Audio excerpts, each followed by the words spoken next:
Joel arrived at the headquarters of No-Tech the next morning in human form, wearing fleshy patches as an imperceptible verisimilitude of clothing, khakis and a navy blue golf shirt, in this case.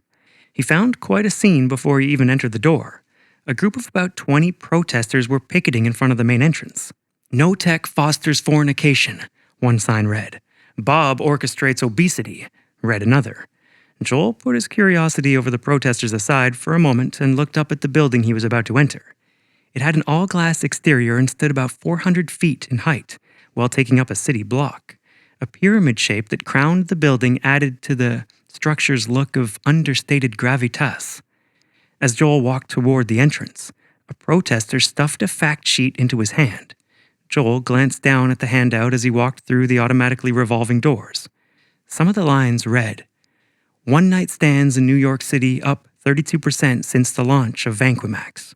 So-called miracle anti-infective not helpful for most AIDS patients. Obesity rises 24% nationwide since the launch of Dissolva." He read this last line as he approached the security desk. The lobby was bright and airy with beige marble on the floor and walls. Clocks, showing the times in a dozen cities around the world, sat behind the 20-something uniformed guard whose name tag said Tom, and who now looked up. "Can I help you?" Tom asked him. "Yes, I'm here to see Dr. Robert Harrington," Joel said.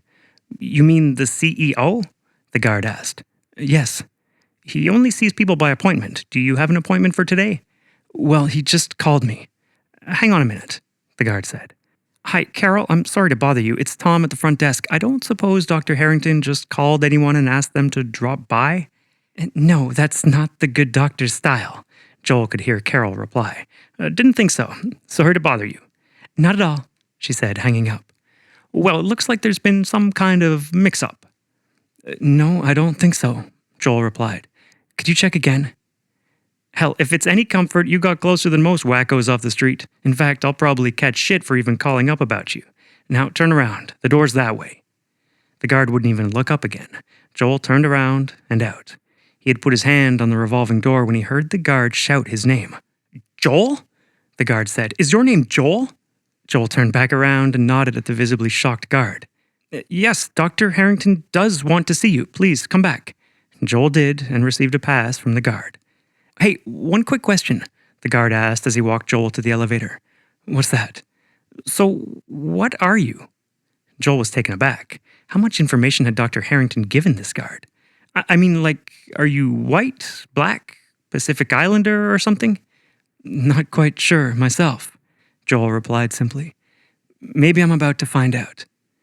Joel was often asked questions about his human ethnicity. He also found that based on the amount of melanin in his skin, some expected him to act a certain way or speak a certain way.